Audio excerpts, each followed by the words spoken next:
Você pode abrir comigo no livro de Atos, capítulo 2, verso 42.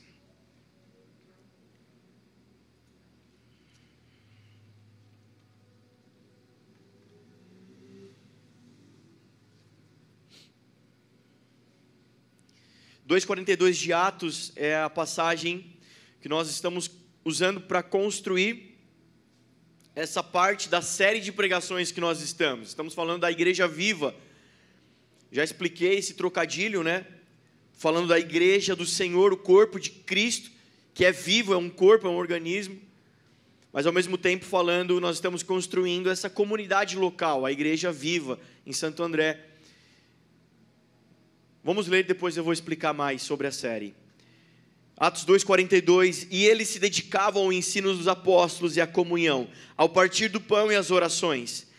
Todos estavam cheios de temor, e muitas maravilhas e sinais eram feitos pelos apóstolos.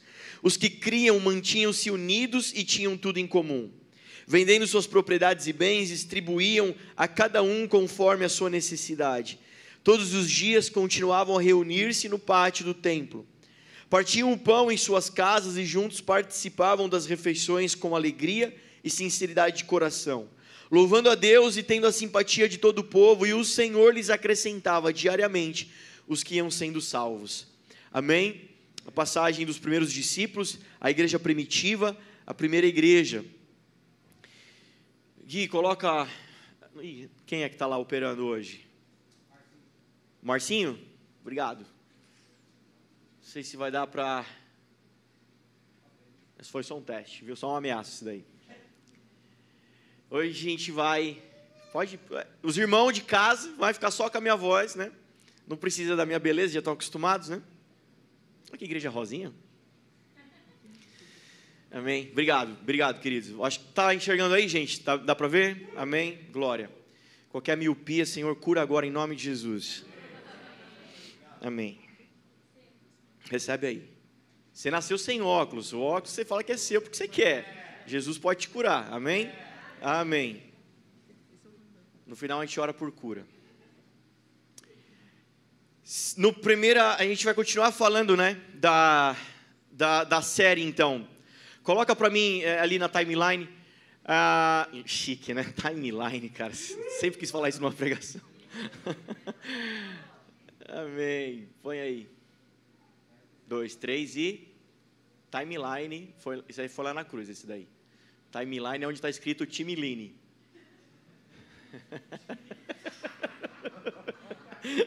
Você não sabe falar inglês, né? Tem que falar em português.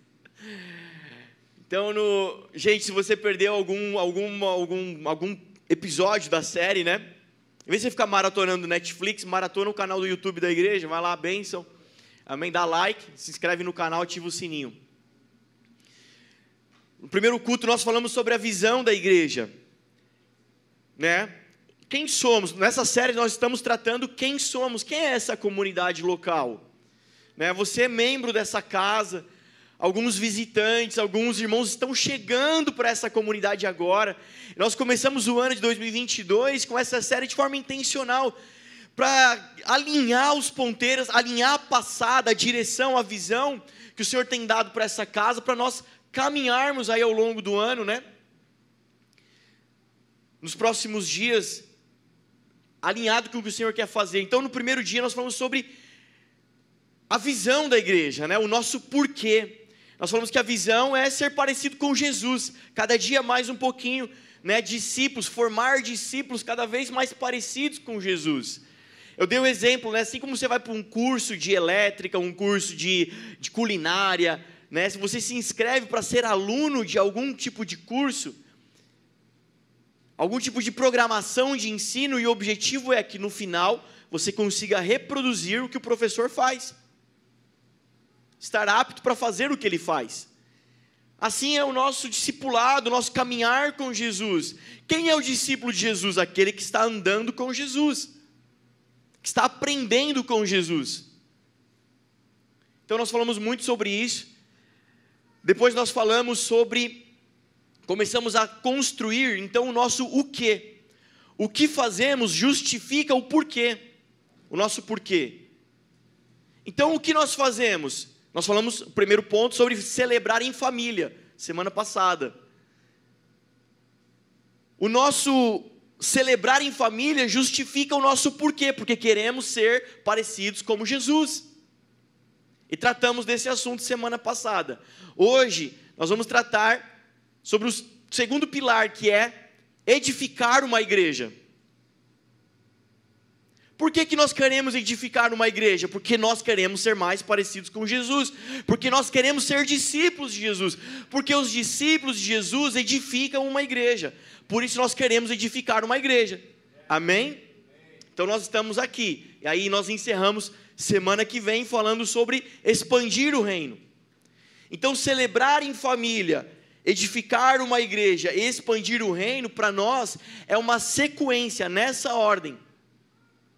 Nós começamos em casa secretamente, nós falamos sobre sacerdócio. Nosso sacerdócio, nosso ministério começa dentro de casa, começa no quarto. Nós falamos sobre o sacerdócio universal, lembra disso? Sacerdócio, missional. Falamos de tudo isso. Então volta lá no YouTube e assiste, se você não assistiu, para você acompanhar. Então o nosso ministério, nós não viemos para a igreja para ter um ministério, ou eu tenho um ministério porque eu vou a uma igreja. Não é isso. Ministério, que quer dizer a palavra serviço, servir. O nosso sacerdócio começa no quarto, ministrando ao Senhor, ou seja, servindo ao Senhor, com adoração, com orações, com devoção. Amém? Quem tem praticado devocional, levanta a mão bem alto para você ficar constrangido, constranger os que não fazem. Estou brincando. Amém? É isso, cara, lá no seu quartinho, na sua sala, seu jeitinho, é isso, você está lá exercendo o sacerdócio. Posto isso, nós conseguimos então começar a edificar uma igreja. Veja, quando a gente faz o contrário, primeiro a gente abre uma igreja, enche de gente, depois a gente vê o que a gente faz. Eu costumo dizer que se você pegar esse ambiente, cercar de muro é hospício, se colocar lona é circo. Porque imagina você juntar a minha neurose, a sua neurose, a neurose dele, a neurose do outro. É um bando de neurótico, cara. Enfermo, machucados, feridos, Normal vir irmãos de outras igrejas feridos, machucados, aí junta a dor do outro, a minha dor, a dor daquele, o trauma daquele. É um hospício, cara, não é uma igreja. Então primeiro a cura. Uma pessoa ferida fere pessoas, não é isso? Então primeiro a cura, primeiro ao estabelecer do Espírito Santo, primeiro ficar em Jerusalém, até que do alto sejam revestidos. Amém? Glória. Então a gente vai falar sobre edificar uma igreja. O que é edificar uma igreja? O que é isso? O que é igreja? Então volta lá. Obrigado, Marcinho. Volta no isso. Então, igreja de Cristo. O que é a igreja de Cristo? Eu vou edificar a igreja de Cristo. O que é a igreja de Cristo? Uma definição para você. Nós falamos sobre, semana passada, famílias fortes. Famílias abençoadas. Então uma definição para esse lugar é famílias fortes, abençoando famílias em unidade, vivendo a grande comissão e manifestando o reino de Deus na terra. Esse ambiente é para isso. Feito de famílias abençoadas, que se juntam para abençoar mais famílias. Então aquilo que o Senhor está fazendo na sua casa, em você, no seu casamento, seus filhos, no seu coração, quando nós chegamos aqui, nós já temos essa boa notícia. Nós já temos o bom favor do Senhor. Quem já tem? Glória a Deus. Só que muitos chegarão aqui ainda perdidos, feridos, desgarrados. E nós estaremos aqui, a família de Deus, pronto para abençoar essa nova família, essa nova pessoa. E junto nós queremos andar unidos, em unidade, cumprindo a grande comissão, manifestando o reino de Deus. É para isso que tem igreja. Amém? Então a gente vai falar bastante sobre isso hoje. Volta.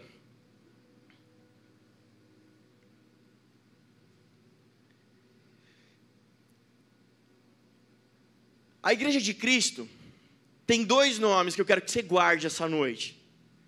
Queria que você saísse daqui impactado por esses 2 nomes. Diga comigo com voz de profeta: eclésia. E diga agora: carral. Esses 2 nomes, para designar, para dizer o que é a igreja de Jesus. Quando Jesus disse, minha igreja, o que ele estava querendo dizer? Esses 2 nomes vão falar muito para a gente, vão ensinar muito. O que é esse ambiente aqui, ó? O que é esse lugar aqui? Ô pastor, o que é a igreja, irmão? Você vai na igreja?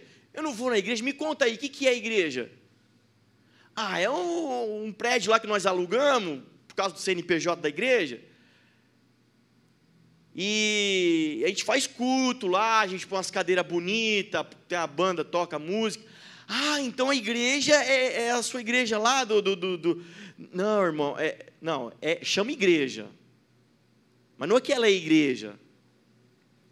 Não, ela é igreja. A gente chama de igreja, a gente vai falar assim, vou para a igreja. Mas na verdade ela não é a igreja. Então imagina alguém que não é do nosso ramo, ouvindo essa explicação. Que nó na cabeça que essa pessoa tem. Então eu sei que você sabe, nós aqui, a comunidade viva, nós não somos uma igreja de Jesus, mas nós somos uma igreja de Jesus. Só nós não é a igreja de Jesus, mas também nós somos. Igreja não é isso daqui, mas também é. Amém? Vamos desenrolar esse manto. Esses 2 nomezinhos para nós. Abre comigo em Mateus, capítulo 16.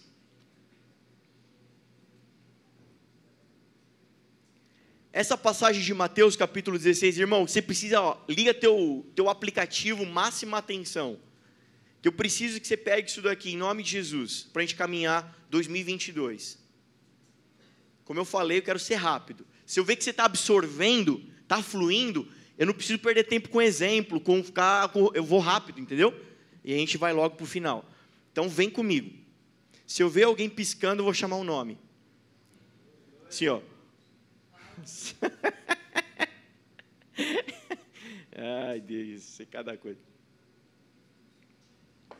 Mateus capítulo 16 é um texto extremamente importante para esse assunto. É a primeira vez que Jesus fala essa palavra. Vamos lá. Verso 13. Chegando Jesus à região de Cesareia de Filipe, perguntou aos seus discípulos: quem os outros dizem que o Filho do Homem é? E eles responderam: alguns dizem que é João Batista, outros Elias, e ainda outros Jeremias, ou um dos profetas. E vocês? Perguntou ele: quem vocês dizem que eu sou? Simão Pedro respondeu: tu és o Cristo, o Filho do Deus vivo. Respondeu Jesus: feliz é você, Simão, filho de Jonas, porque isto não lhe foi revelado por carne ou sangue, mas por meu Pai que está nos céus. E eu lhe digo que você é Pedro, e sobre essa pedra edificarei a minha igreja, e as portas do Hades não poderão vencê-la. E eu lhe darei as chaves do reino dos céus. O que você ligar na terra terá sido ligado nos céus, e o que você desligar na terra terá sido desligado nos céus. Aleluia. Oh, passagem poderosa. É a primeira vez que Jesus fala da eclésia. É a tradução grega para essa palavra igreja que está na tua Bíblia. Eclésia. Pedro, essa revelação não é tua, vem do alto. E sobre essa pedra de revelação eu vou edificar a minha eclésia. E as portas do Hades não prevalecerão contra ela. Então o que é eclésia? Porque dali para frente você não vê Jesus correndo Cesareia de Filipe, procurando algum galpão para alugar, algum prédio comercial para abrir uma portinha e iniciar um novo templo de Jesus.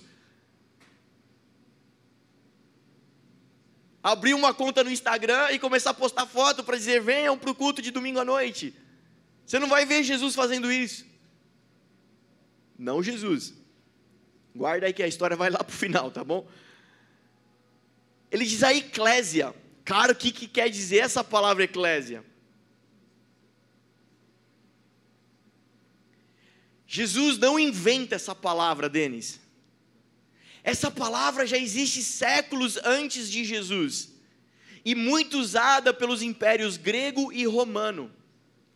Eclésia é um núcleo de pessoas. Quem eram essas pessoas que formavam a eclésia? Eram pessoas maiores de 18 anos, que teriam que ter servido no mínimo 2 anos de serviço militar, ou seja, pessoas comprometidas com a sociedade, com o seu país, a sua cidade, e elas eram convocadas para compor a eclésia.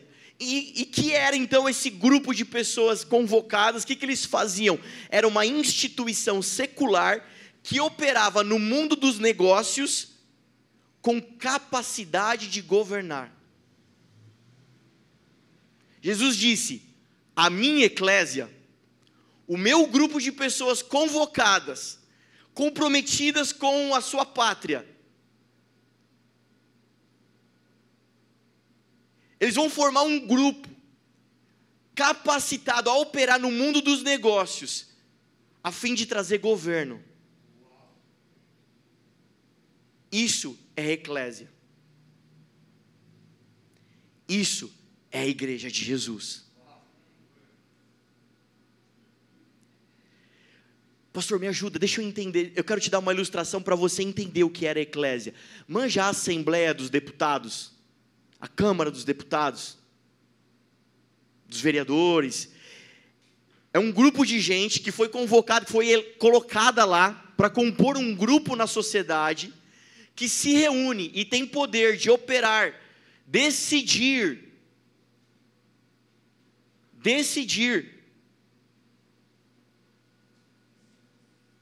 E as decisões desse grupo de pessoas vai impactar a sociedade.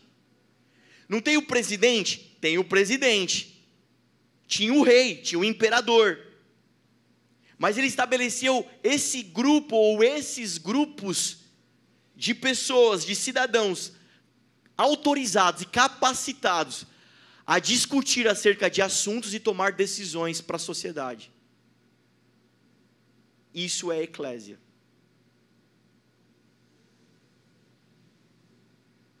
Esse livro aqui, ó, tá vendendo, vou fazer merchan. Tá vendendo na nossa livraria. Se você quiser continuar com a tua vidinha básica, não leia esse livro. Não leia. Vai estragar a sua vida. Mas se você quer andar com Jesus em 2022, se você quer edificar uma igreja, está aqui uma boa leitura que eu recomendo para vocês. Amém? Entra lá no Eclésia, por favor. Então o conceito de eclésia é isso. E aí, olha que interessante. O imperador disse assim, romano, disse assim: quando vocês estiverem 2 ou 3 ou mais reunidos,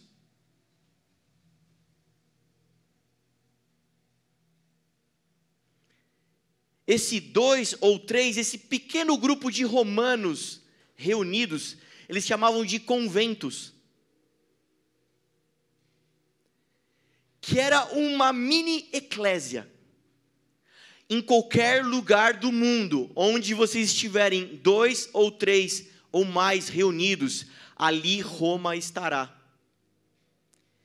Ali o poder, a cultura e as leis de Roma vão imperar. Exemplo, se você lê Atos capítulo 16, capítulo 22, são passagens que o apóstolo Paulo ele é preso, e aí aquele prefeito lá que prendeu Paulo, está prestes a açoitar Paulo, descobre que ele também é cidadão romano, e fica empavorosa, fala, cara, a gente pede desculpa para Paulo, né? Por quê? Porque ele não tinha autoridade para açoitar outro cidadão romano. Onde estivessem os romanos, ali estava Roma. E Jesus está dizendo, na minha eclésia, onde estiverem 2 ou mais reunidos em meu nome, ali o reino também estará.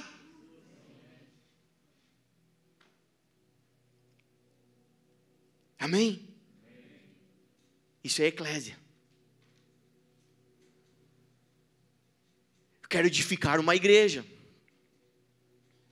Então uma igreja ela não é feita para fazer culto. Uma igreja é feita para cidadãos do reino dos céus que se juntam para tomar decisões que vão impactar o mundo, que vão impactar a sociedade. E é Jesus, esse aí esse é o meu fermento. Esse é o fermento do reino de Deus. Invisível, pequeno, mas que vai impactar, que vai fazer a massa crescer. Sabe quando você vai fazer um bolo, vai fazer um pão, o fermentinho é um pozinho lá, pode deixar lá não. Desculpa.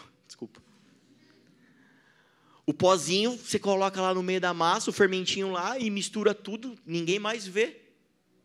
Ninguém consegue mais separar. Vamos separar agora, coloquei muito, vou separar o fermento dessa massa. Dá, Marcão? Não dá mais, está misturado agora, é invisível. Assim é a eclésia de Jesus no mundo. Por que nós queremos ser essa igreja, edificar essa igreja?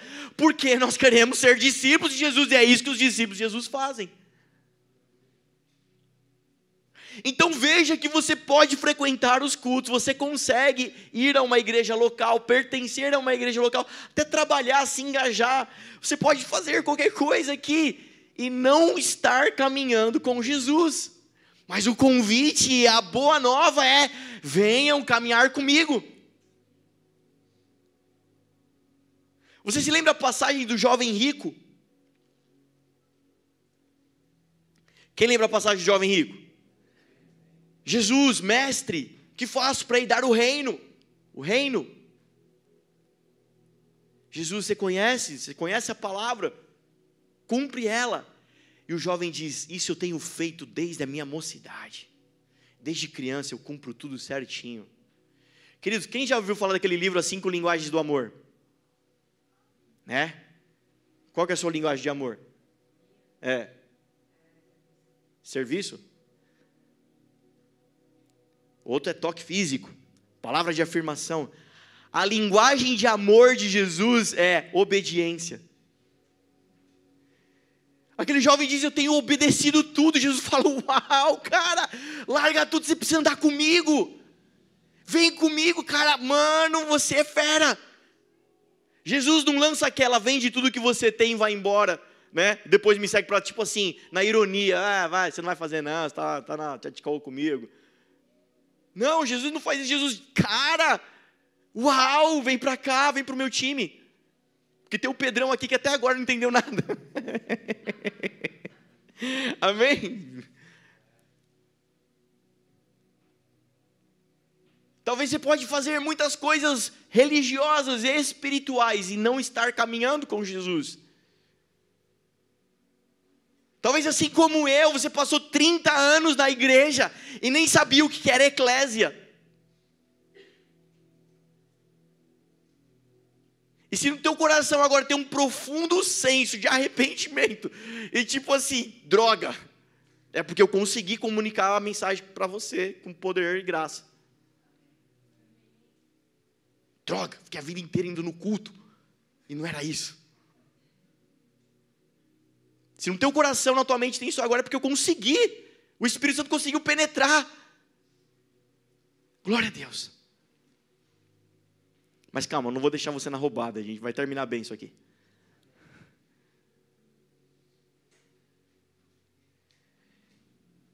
Olha só um dado que eu quero te dar.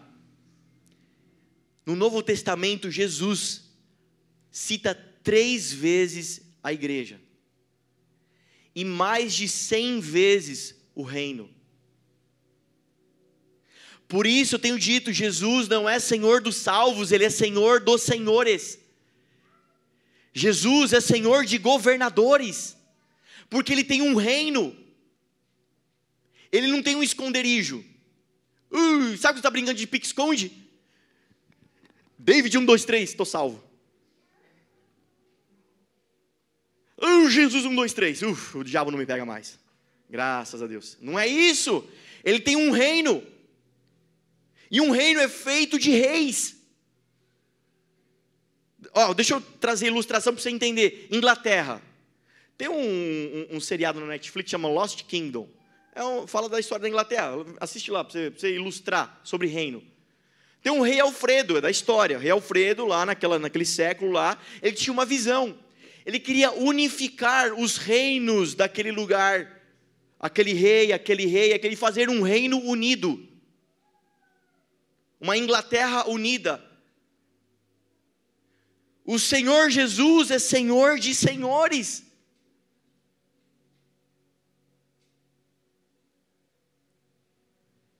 Ele é Senhor de alguém que está governando. Cara, você tem governado pelo menos a tua vida. Ou a tua vida está à deriva. Teu barquinho está à deriva. Sem remo, sem leme. Batendo de onda para lá e para cá. Pelo menos Jesus tem sido Senhor para você, pelo menos para a sua casa. Cara, eu não sei como é que está o mundo, mas a minha casa tem o reino de Deus. Tem um Senhor que nos guia, que comanda, que decide. Amém.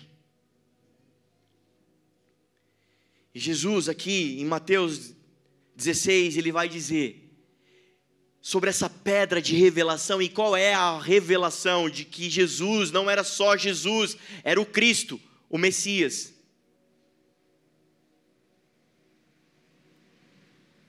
E o outro dado importante para nós essa noite é que as portas do Hades não vão prevalecer contra a eclésia. Contra a eclésia. Contra a eclésia.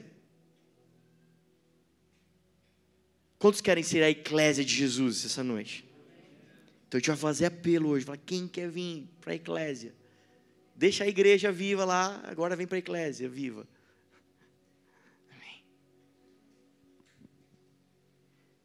Por que esse dado aqui é importante para nós essa noite? O texto começa com um dado também muito importante, a gente tem que observar o texto. Aonde eles estavam? Em Cesareia de Filipe. Tá, Júnior, o que essa cidade é tão legal para isso? E por que Jesus escolheu esse momento, esse local, essa geografia para falar desse assunto? Você acha que Jesus dava ponto sem nó? Não. Jesus escolhe esse lugar. Por quê? Em Cesareia de Filipe. Era um centro muito forte do ocultismo. O templo de César, o templo do deus Pan e a porta do Hades. 3 locais que eram, essa tríade compunham, estabeleciam um centro de ocultismo em Cesareia. Jesus escolhe esse lugar, aponta para a porta do Hades e diz assim: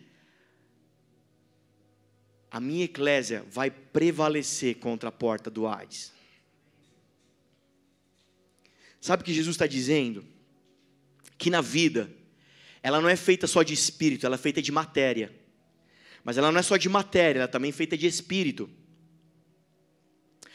A porta do Hades era literalmente uma caverna, e provavelmente eles estavam ali próximos, e Jesus aponta para lá e diz: está vendo aquele lugar, essa caverna, que era um lugar onde eles iam lá fazer sacrifícios, humanos e de animais. E chamavam de porta do Hades, ou porta do inferno, esse lugar, um lugar físico, tinha endereço. Jesus aponta para esse lugar e diz assim: esse lugar não vai prevalecer contra a eclésia. Ele está falando que não é só eternidade, tem matéria também.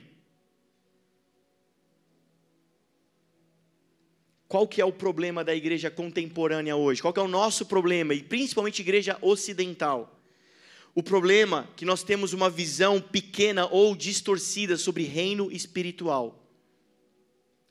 O problema nosso começa em 1700 com um movimento chamado Iluminismo. O que o iluminismo impactou na nossa vida? O iluminismo é um movimento histórico que começa a valorizar a razão humana.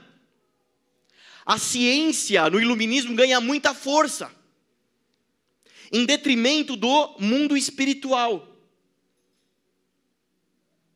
Durante o fruto do iluminismo, ali a partir de 1900, século, 1900 para frente, o governo dos Estados Unidos faz um movimento chamando veteranos de guerra para dar aulas dentro de seminários teológicos. E ele incentiva os seminários a abrirem matérias não necessariamente teológicas para compor a grade, para ter favorecimento do Estado.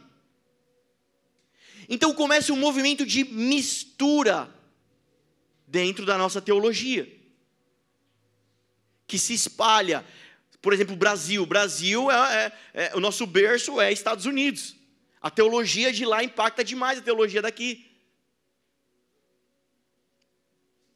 Essa mistura.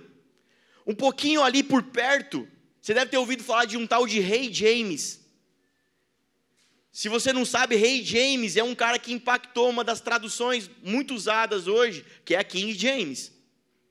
Nunca tinha prestado atenção que King era rei. Esse King James, eu vou tentar resumir muito a história para não ficar assim só informação, né? Queremos chegar na revelação. Mas eu preciso dar esse pano de fundo para vocês. Vocês estão comigo? Amém? O que acontece com o Rei James? Ele começa a misturar muito a igreja e o Estado, a parte espiritual, clerical e o Estado. E começa a dar treta, e ele fala assim, a partir de agora, as traduções não vai ter mais eclésia, vai ser igreja. A palavra igreja que aponta para o templo do clero. Isso 1800 não sei quanto, isso impacta as nossas vidas até hoje, porque você sempre leu igreja. E uma conotação, entendimento que igreja é o templo do clero. E Jesus nunca falou igreja, ele falou eclésia. Uma estrutura de gente convocada para tomar decisões de governo que impactam a sociedade.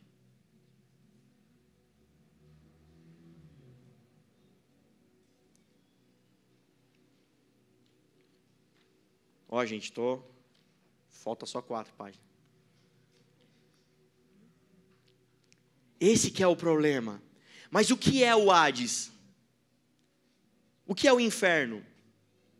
O Hades é o domínio de Satanás. E nesse domínio de Satanás, ele tem representantes demoníacos, que atuam em forma de governo sobre a terra.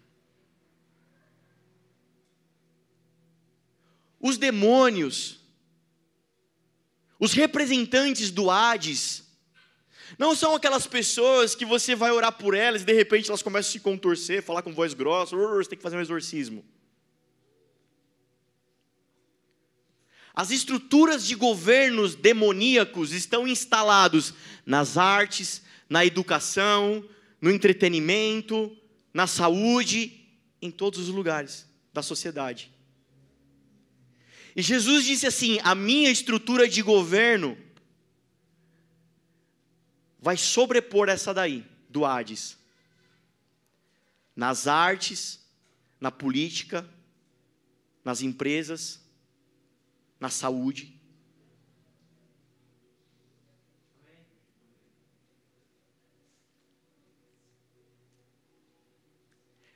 Paulo, em Efésios capítulo 6,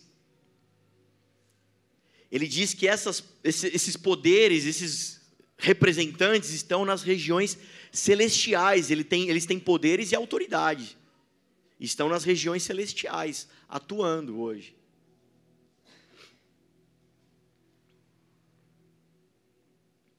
Sabe o que eu quero dizer para você?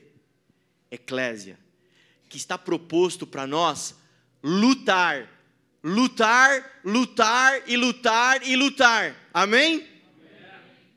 Está proposto para nós uma guerra. Olha só, eu trouxe alguns dados para vocês.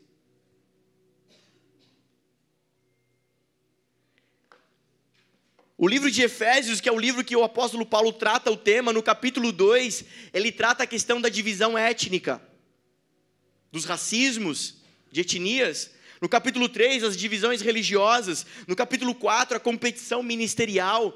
No capítulo 5, a divisão de gêneros. No capítulo 6, a luta entre familiares e a injustiça de mercado. Patrão, empregado, empregador, empregado. E no final ele fala sobre a guerra contra esses poderes. Que estão aonde, esses poderes? Me diz. Estão nas divisões étnicas, estão na divisão de gênero, estão na divisão... Querido, a Bíblia não é um livro de direita e nem de esquerda. A Bíblia é um livro de padrão.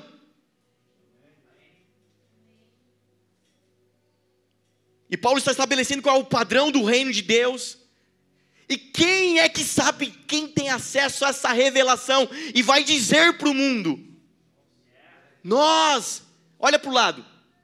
Esse embaixador, essa embaixadora. Se eu não sou embaixador, embaixadora, eu sou o quê? Alguém que vai no culto.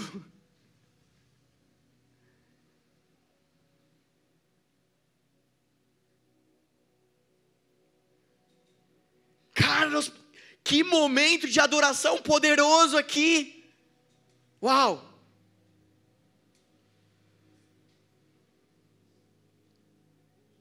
Talvez o diabo e os demônios estão na porta ali do lado de fora, ou nem subiram as escadas.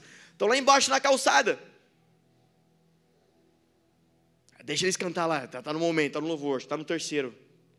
Se a Júlia não fizer espontâneo, acaba rápido. Tá de boa.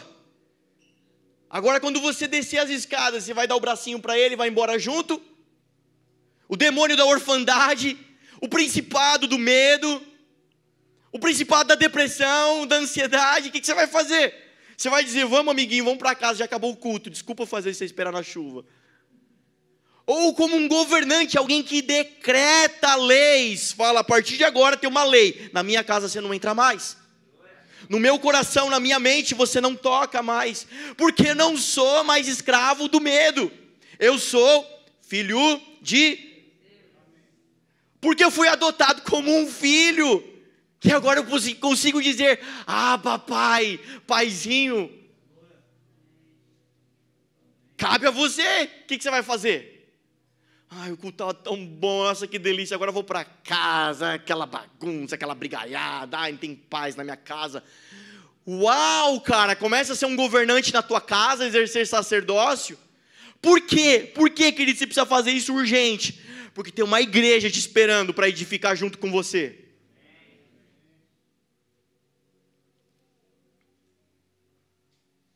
Então está proposto para nós lutarmos uma batalha. Olha só, 1 Coríntios 2,4. 1 Coríntios 2,4. Vai dizer assim, a minha mensagem, a minha pregação não consiste de palavra, mas de poder. Vai para o outro, né? Mas em demonstração do poder de Deus. Queridos, a igreja não é só ficar falando e blá blá blá. Tem muita ação para nós vivermos. Tem muita ação para nós vivermos.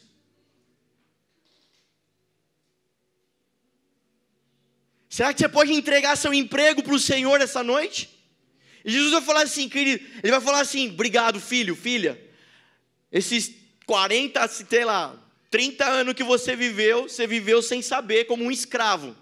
Agora eu vou arrancar você do Egito, e vou te dar poder de governo, de decisão, tomada de decisão. Porque esse emprego que você trabalha, você vive num regime de escravo. Agora eu vou te colocar num lugar onde eu quero, para que você impacte a sociedade. Será que você pode dizer, Deus, eu não tenho medo de passar fome? Deus, eu não tenho medo de nada? Pode fazer o que você quiser fazer com a minha vida? Cara, se na hora do louvor você não fez isso, o que mais que te falta? Eu estava aqui me convertendo, disse, Jesus, você já vai entender, eu estou chegando lá na revelação. Estava ali, Jesus, faz tua obra na minha vida. Tem todos os sims que o Senhor quiser. Mateus 6,10. Você já sabe, Mateus 6, Pai Nosso. Venha teu reino, seja feita a tua vontade na terra. Na terra. Qual era a vontade de Deus para a terra? Eclésia, uma eclésia que impacta.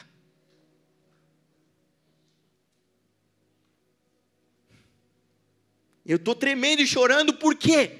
Porque essa igreja está sendo construída nesse fundamento. Sabe o que isso quer dizer? Você não entendeu.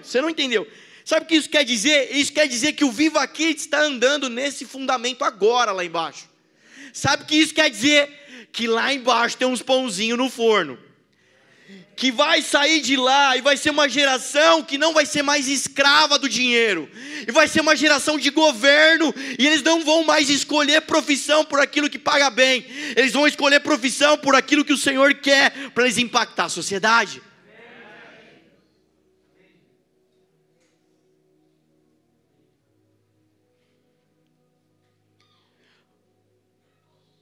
Agora é a parte de doer. Fala para a pessoa do seu lado, se segura.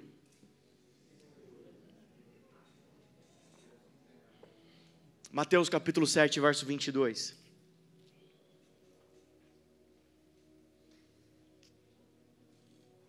Muitos me dirão naquele dia: Senhor, Senhor, não profetizamos em teu nome? Em teu nome não expulsamos demônios e não realizamos muitos milagres? Então eu lhes direi claramente: nunca os conheci, afastem-se de mim, vocês que praticam o mal. Mateus capítulo 25, verso 35.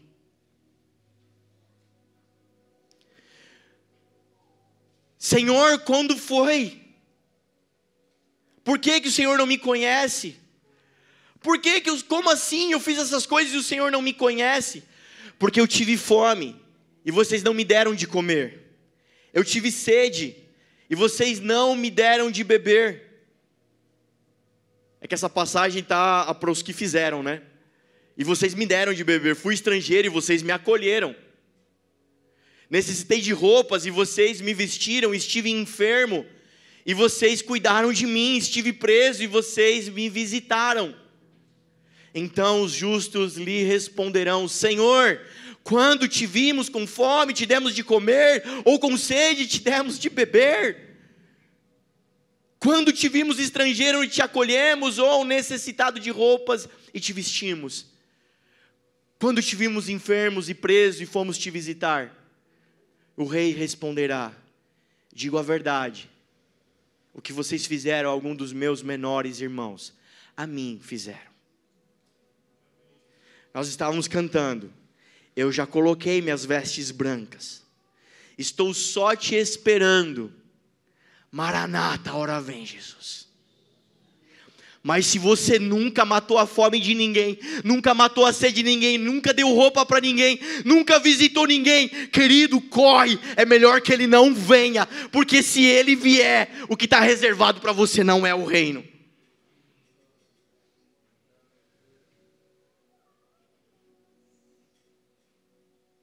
Mas eu estava no meu lugar, eu disse: Deus, eu já matei a fome de muita gente, eu já matei a sede, eu já vesti, pode vir, Senhor, estou te esperando, pode vir, porque para mim tem um reino. Mas se não é o teu caso, querido, hoje a palavra é de arrependimento, hoje a palavra é de dar 180 graus e mudar o teu caminho, a tua história, e dizer: Deus, eu quero ser a eclésia, eu quero praticar as obras de Cristo na terra. Porque o dia que ele vier, cara, eu não tenho nenhuma conta para pagar. Aí você vai poder cantar: Maranata, vem. Maranata, vem. Estou pronto, estou só te esperando. Uau, que mensagem poderosa essa canção. Eu estou pronto, estou só te esperando. Será que todos nós podemos cantar essa canção? Será que o Brasil, a igreja brasileira, pode cantar essa canção? O Brasil está cantando essa canção. Será que as igrejas podem cantar essas canções? Eu não sei se você sabe, mas você foi chamado para ser um missionário em vida, porque você é discípulo de Jesus, e é isso que Jesus fez, é isso que eu imito. Jesus é o primeiro missionário enviado para uma terra estrangeira, para cumprir a vontade do Pai. Você não precisa ir para a África para fazer missões, você não precisa ir para o Nordeste para fazer missões, você pode fazer agora, só praticando as obras de Jesus. E as obras de Jesus, elas eram espirituais, mas elas eram terrenas, elas tinham prática, elas eram visíveis. Sabe o que aquele texto de Mateus capítulo 7 quer dizer? Vocês profetizaram, vocês anunciaram, vocês curaram, isso tudo é invisível, e isso tudo é obra do Espírito Santo, não é de vocês. Ninguém pode se gabar delas, porque profetizou, porque só pelo Espírito se pode profetizar. Ninguém pode se gabar que curou, porque só pelo Espírito há poder de cura. Então isso não tem nada a ver com você. Mas o que foi incumbido para mim e para você fazer, que nenhum anjo vai descer na terra para fazer, é matar a fome do faminto, é matar a sede do sedento, é vestir o que está nu. Querido, a gente pode fazer isso literalmente, devemos como igreja. Essa igreja em 2022 vai ser missionária, nem que seja R$100, mas nós vamos investir em missões. Quanto vai sair do seu bolso para investir em missões esse ano? Você já fez tua planilha? Você já fez teu cálculo? Um dia eu estava num evento, chapando no Espírito. Oh, que delícia, uma imersão. Eu, pastor Carana, Brunão, ficamos lá, semana inteira, chapando, pregadores, louvor. Que delícia, que bom. Uma das ministrações, o Espírito Santo me visita com muita autoridade. Eu nunca tinha experimentado isso na minha vida, em 30 e poucos anos de ministério, de caminhada com Jesus. Aquela voz começa a falar como se estivesse com um fone de ouvido assim, começa a falar assim, ele começa a me mostrar um irmão da igreja, diz assim: você será um pastor para ele. Eu disse: amém, eu já sou o pastor dele, eu vou cuidar dessa ovelhinha, eu vou colocar ela no colo, eu vou tirar os carrapichos, eu vou dar beijo nele. Você não entendeu, você vai dar dinheiro para ele. Amém. Eu estava tão chapado no Espírito, que eu falei: cara, eu vou dar R$1.000 para essa pessoa quando eu voltar, vou ofertar R$1.000 na vida dele. Eu tinha uma conta poupança guardado, que era a rescisão, o restante da rescisão do meu trabalho, que eu tinha saído da empresa. Tinha uma poupança lá guardada. Eu vou dar R$1.000 para esse irmão. O Senhor disse: você não está entendendo o que eu estou falando. Quando você voltar, você vai dar R$10.000 para essa pessoa. Fiquei sóbrio na hora. Na hora, falei: parei. Nossa, isso aqui é muito pentecostal para mim, sabe? Gente, vamos para a palavra aí, vamos ler a Bíblia, sabe? Esse negócio de ficar aí no Espírito aí, esse negócio não está certo não. Isso é coisa da carne, tô exagerando. Dali para frente eu não tive mais sossego.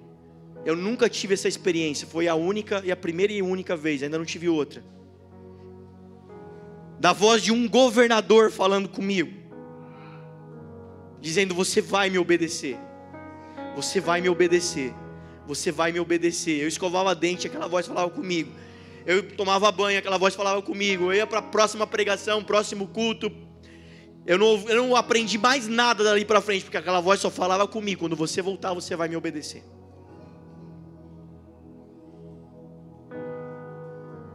Quando eu voltei, a gente voltou no sábado, domingo à noite, encontrei o irmão: como é que você está, irmão? Tô meio assim, tá, tem um problema. Fala qual que é o teu problema. Não, deixa quieto. Fala qual que é o teu problema. Meu filho precisa pagar, meu filho precisa estudar, preciso de um dinheiro. Quanto que você quer? Quanto que é para resolver teu problema? Eu já tinha a palavra. Não, é R$10.000. Nem 990, nem 10.001, nada. É o que o Espírito tinha falado comigo. Amém.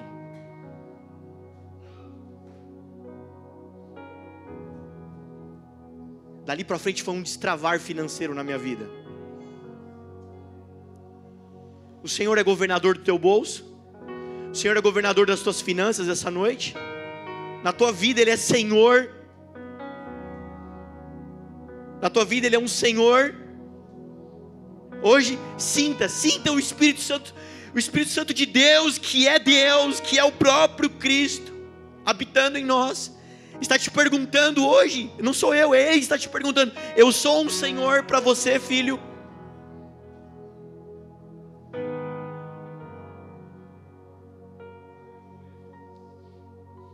Deixa eu te dar a boa notícia.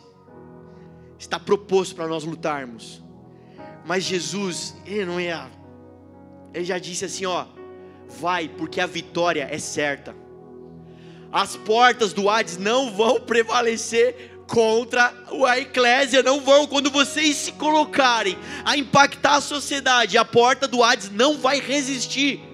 É ano de eleição, e a igreja brasileira está clamando, os remanescentes estão clamando por essa nação.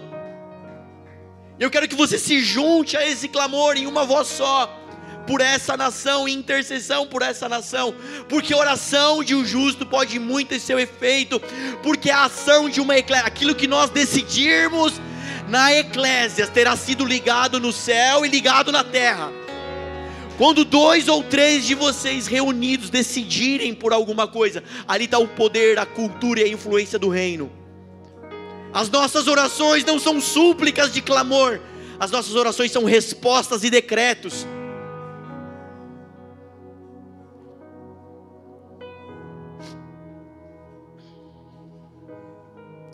Queridos, Hades só tem porta, nem a chave mais o diabo tem.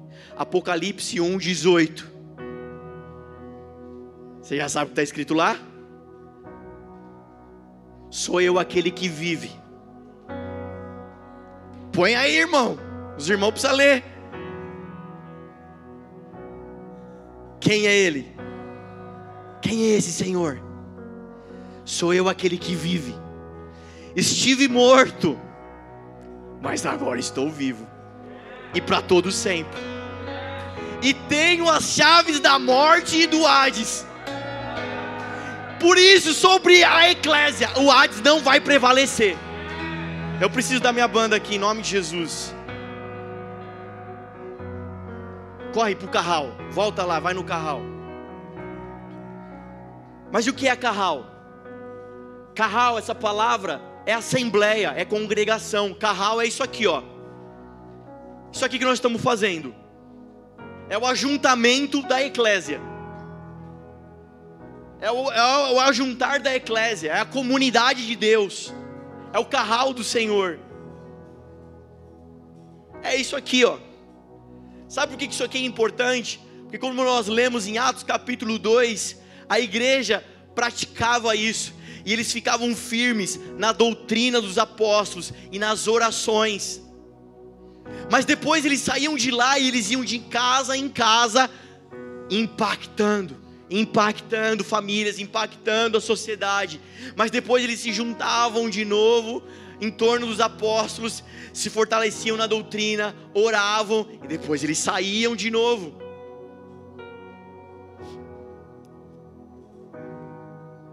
Amém?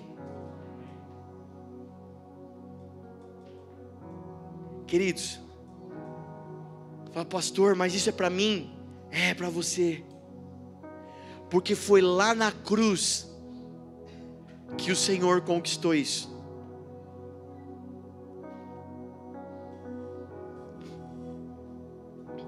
Por mim e por você. Vamos voltar no dia da crucificação? Volta aí, feche seus olhos. Volta lá no dia da crucificação. Jesus caminhando pela via dolorosa, a via cruz. E no meio da caminhada, o Senhor decide dar um momento de refrigério para Jesus. E Ele chama Simão para carregar a cruz de Jesus. Isso aponta para Deus chamando o homem a fazer parte da sua obra, do seu ministério de cruz. O Senhor nos chama a ser participante da sua glória, não sem antes nos chamar para ser participante da sua cruz. E cruz é negue-se a si mesmo, é abrir mão dos seus sonhos, é abrir mão daquilo que você acha bom, é abrir mão da vida, é dizer: Senhor, eis-me aqui.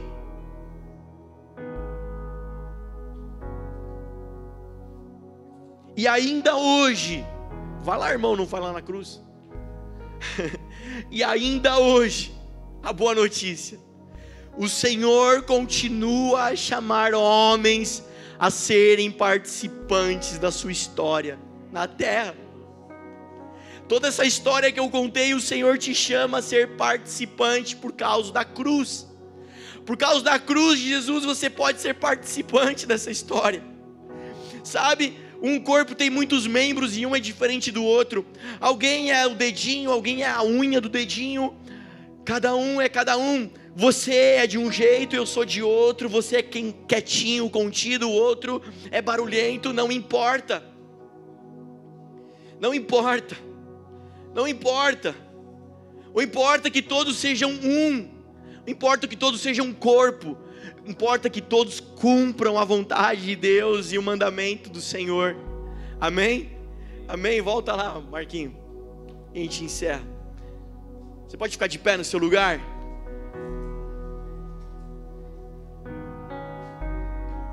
Mari, resposta.